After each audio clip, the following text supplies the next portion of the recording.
Hey, what's up, y'all? It's Poppin' D. About to react to this vid by Hip Hop Madness. This is Hip Hop Jewelers, the biggest scammers in hip hop. How are they scamming people? Are they selling them fake jewelry? Is that what's happening here? I don't know. About to find out though. Let's watch. This video is brought to you by Skillshare. Stay tuned to find out more. Was there a single purchase where you're like, I can't believe I just spent that much money on that? Yeah, or man. a credit card bill that you got when you staring at that bill and going like, I can't believe how much I got to pay. The most money that I wish I could get back, Jacob. Jacob the jeweler, man. I spent The fact that I even know about Jacob the jeweler means these rappers, they stay running their mouth about where they got their jewelry from, and I got that from Jacob the jeweler. Like, they just be throwing money away. $1 million with Jacob over the years. $1 million? Watches have these guys sold to people that didn't catch it, like me or Lil Baby. Lil Baby wouldn't have caught it if he didn't Instagram it. If he never Instagrammed it, he'd be sitting there with his $40 watch thinking it's worth $500,000. Oh, That's making a lot of noise, man. That's followers. Yo, you just never had a lot of chains on top of each other. Any rapper in the game that wear their chains on top of each other, they gonna do like that. I'm sorry, I don't know who it is from. That's not real to you, Envy. They gonna do that. Anybody chains gonna do that. They had you on that fake watchbusters.com. Yeah, plenty of times, but right now this is real though. Right now. Any genre that has diamonds built into its DNA, it's hip hop. Since Slick Rick's early days of displaying decadence to the crazy creations that Ghostface used to sport in the dawn of the bling era, jewelry purchases are nothing new in the game. In truth, it's become such an accepted part of the culture that even before an MC has truly accomplished anything, the lure of the Diamond District can be too strong to resist. As Kanye once famously put it on Touch the Sky, I went to Jacob an hour after I got my advance, I just wanted to shine. But while many of us once stared at these larger-than-life figures and assumed that every gram of diamond... And he said he bought a watch before he bought a house. What's that line? What's that song? I forgot. But he said multiple times how he spent his money on jewelry before he bought any property, invested it, anything. Platinum and gold that they purchased was as legitimate as they come. The darker underbelly of the jewelry game has gradually made its way to the surface. At one stage, the culture of flossing in hip-hop was previously thought to be on life support when in 2009, the Wall Street Journal posted an expose on how the recession and changes in the music industry had melted rappers' ice and led them to look for cheaper alternatives.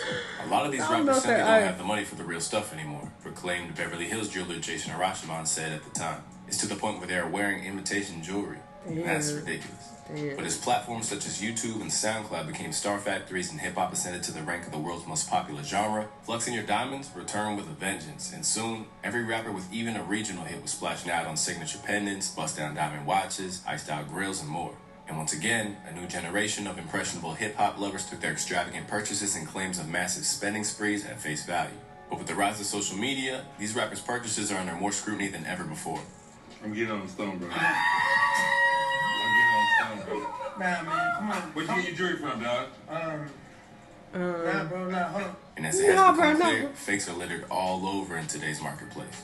In today's landscape, jewelry like a label pendant piece are such important status symbols that there are even fake chains being made to allow struggle rappers to fake a cosign from their favorite crews such as Lil Baby's 4PF or 21 Savage's Slaughter Gang. But while these fakes were being sold on sites like eBay or Alibaba, there's a lot of proof that even if you think you're going somewhere trustworthy, things are not always what they seem. And now rappers are becoming more vigilant than ever. Stop buying all this jewelry without knowing what you're doing, Lil Durk warned his fellow artists in September of this year. A lot of this stuff fake, and some is overpriced. Get one jeweler and stick to him. I'm telling you, y'all gonna be when the truth come out. With counterfeits flooding the market, a whole online subculture dedicated to detecting and exposing fakes has sprung up. Most notably, IG account Fake Watchbusters has outed countless famous MCs and athletes for sporting counterfeit goods.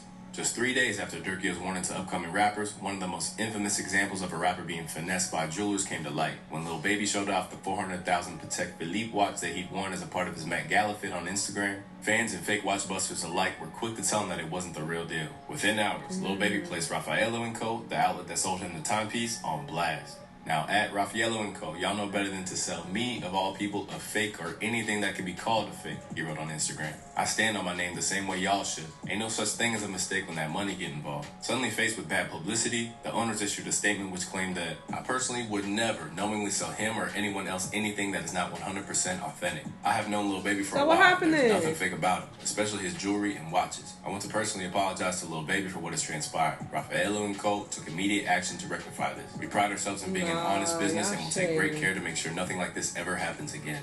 But despite their assurances that this was a one-time oversight, Vlad TV suggested that this wasn't an isolated incident and detailed his own run-ins with R&Co. So I want to take a quick break to think of good make the link had experience with the same company. I had actually traded in a rose gold Hublot King Power watch. Beautiful. You know, we did a deal where I gave him that watch and he gave me a Rolex Presidential in yellow gold. When I went to go get it appraised and looked at, you know, for my insurance and so forth, we come to find out that one of the links on the back of it was rose gold instead of yellow gold. And then we come to find out that the actual, you know, glass on the watch wasn't even Rolex glass. So I had to spend a few $1,000s to get this watch back into its original shape. How many of these watches have these guys sold to people that didn't catch it, like me or Lil Baby? Lil Baby wouldn't have caught it if he didn't Instagram it.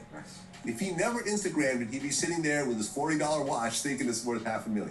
Make no mistake, Raphael and Co. aren't the only culprits here. In fact, when you look at nearly every major outlet that hip-hop has helped popularize, it has been accused of scamming to some degree. Since the early 2000s, the world of hip-hop and jewelry have been closely intertwined and led a lot of salesmen to have personal relationships with rappers. And while for the famed Jacob the Jeweler, who ended up doing 2 years in prison due to claims that he had laundered money for the BMF crew, it all ended disastrously for the most part. They're making money hand over fist, and in some cases, doing it all with products that some claim aren't what they say they are. Among the most famous West Coast jewelers, Ben Baller, the go-to guy for everyone from Kanye to Tyler the Creator and Nas, was accused of being a scammer by DJ Academics. And moreover, Act claimed he isn't the only one. While you've preyed on the young black artists who came up, you've overpriced jewelry by hundreds of thousands of dollars when they could have used that money to feed their family or done other things with it. You've preyed only on rappers. You don't prey on nobody else. You're not over there trying to get the Wall Street. You only prey on African-American rappers who just got a big advance check what they think is theirs. Ben Baller is nothing but a scammer, a thief, a liar, someone who is just down to finesse them, and I'll keep using my voice and my platform to let that be known. Ooh. These jewelers are the biggest scammers. But you know what? There's a lot of people who scam the hip-hop, so I ain't gonna say nothing until you start talking about me. When you start talking about me, I'll expose your scam. Where Act didn't go into specifics about whether his wares were fake or not, there are other figures in hip-hop who go out of their way to let the world know if what a jeweler is selling isn't what it claims to be. In 2019, Young Thug claimed that Icebox, the famed jewelers in Atlanta, tried to extort him by giving him new pieces without asking for any money, only to later send him a bill in a practice that he called predatory. Despite his prominence in the field, another man whose name is not without controversy is Elliot Eliante, jeweler to Migos and the creator of Lil Uzi's infamous $24 million forehead diamond. Earlier this year, he felt the wrath of Sauce Walka, who claimed that the famous dealer was very much entrenched in the practice of selling CVD diamonds.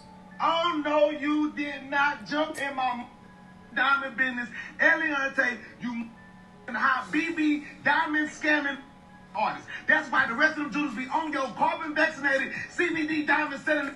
First of all, let's just make this clear. See, I take off Quavo and Amiga. I got a relationship with them. You like my brother. You put on my deal on my stealing my jewelry style for 4 years, and they'll say, don't you pay these games. We want to know why Uzi don't, what you want to do, baby, don't, what you want your diamonds is fake. So they go to another jeweler, they put it in a machine, the X-ray machine, they show you these are CVD diamonds, carbon vaccinated diamonds. Rather than being alone in the allegations of this practice, Johnny Dang, otherwise known as TV Johnny, has since been dogged by claims that he did exactly the same thing by a former employee. But where most of these claims have come from outside the industry, there is one shadowy figure that's all too happy to let anyone know that's asking in on what goes down in the fake jewelry game. Known as Raheem the Jeweler, he's since made a side hustle for himself, exposing the ins and outs of how much money he makes off fake jewelry, and in one case, which rapper is purchasing it from him. I've had a couple customers that I really don't want to name for because it can mess with my bread. So you telling me that this knockoff right here is $1 million business? Yeah, a little bit more than that. I mean, I will say this. It's already out in the open. My biggest customer last year was Soulja Boy. He bought the presidential with the black face, with the white face. He got the Yacht Master encrusted. I got the bust down. With dealers such as Raheem serving up fakes that are undetectable to the untrained eye, the idea of copping fake jewelry has even become a topic of debate among OGs. During a clubhouse discussion that was hosted by Roaster59 and sparked by the news that Chad Ochocinco had purchased fake watches to save money, NY veteran Mano discussed how the identity... I don't think there's nothing wrong with it as long as you know you buying fake shit. If you know it's fake and you buying it for, you know, much less than the original authentic version would be, I don't think there's nothing wrong with that at all, especially if the average person can't even tell. But if you think you buying some real shit and you paying full price and they giving you fake shit, that's fucked up, and that's what some of them are doing. But I don't think nothing's wrong with what Soulja Boy's doing. It seemed like he knew it was fake and he bought fake shit. He was cool with it. I'll probably do that too, actually. The nature of the industry could pressurize them into purchasing fake jewelry. While from Crooked Eye's vantage point, the concept of rappers and athletes making the practice of buying cheaper alternatives known might actually promote good spending habits in those who look up to them. You know what, Royce? As far as that, it's like, why even buy a replica watch and then say it's fake? Like, you better off not buying it at all, right? But I understand the mentality to feel or look like or have to fit in. Like, I want to act like this is a real Audemars.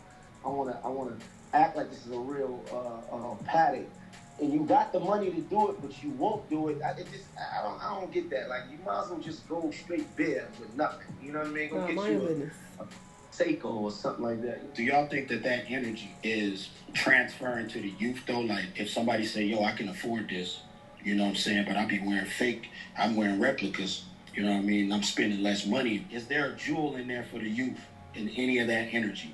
Can the youth pull out and say, you know what, maybe a bunch of jewelry ain't what I need to be on right now? Because my favorite football player, he just said he ain't even wearing real jewelry. Considering that nearly every major broker in the game has at least one person claiming that they're pulling the wool over their clients' eyes, it seems like if a rapper of the stature of Lil Baby can get caught out, no one is safe. Whether it's a byproduct of the dangers of being ripped off or not, it's unsurprising that there's a new crop of rappers who've decided that they should no longer value the flashiness of their financial security and shrewder investments. Case in point, the formerly iced out 21 Savage. One is because everybody wears jewelry. I outgrew it, kind of getting a little wiser and growing. So another reason is because the richest people that I've ever met in my life, they've never had on jewelry. Every time I meet somebody who's very, very rich, like wealthy, I've never seen them with jewelry on. And ever since I've been saving money and not spending it on jewelry, I've been getting way richer. And he's far from alone either. Recently, when asked about why he doesn't own any Cuban chains, Corday explained that the numbers just don't stack up in the way that many rappers seem to assume. If you talk with any actual like accountant or person that like is an expert in finances, they're going to tell you, okay, how much money you really have to buy $100,000 Cuban to like really be able to like actually afford it in a knowledgeable and smart way. They're going to be like, you need to have like 30 million. We don't have a 401k. We don't have no retirement plan. Speak on it, brother. Encouraging as their words are, considering that the culture of showing off, no matter the cost, is still very much ingrained in hip-hop, you can expect that most rappers will still be flocking to buy what they hope is real jewelry for years to come. So, as long as staying iced out remains as much of a priority for MCs as it ever was, you can bet that unless they take the time to root out the shadier dealers once and for all, we'll be seeing more scandals over fake watches and CBD diamonds in the years to come. Wow, this is crazy. Niggas out here getting scammed, thinking they buying real jewelry and they not. You got other niggas over here who buying fake shit. They know it's fake, but they doing it to fit in because they got to keep up this rapper image that, ooh, look at me, I got all this ice on, da-da-da. And then you got other people who are smart and they like, I ain't wearing that shit. Like, I'd rather put this into some investments. I fuck with Corday. He's very intelligent. I appreciate his thinking. I feel like more rappers should, you know, take on that philosophy as well. But, of course, they're trying to fit in. So they're going to, you know, spend all their money, their advanced money that ain't even theirs when you get down to the details of their deal. They're going to spend that on all this shit because they want to look the part. Interesting video, though. Y'all let me know what y'all thought. Let me know what other videos you want to watch, and I'll see y'all the next time. Bye.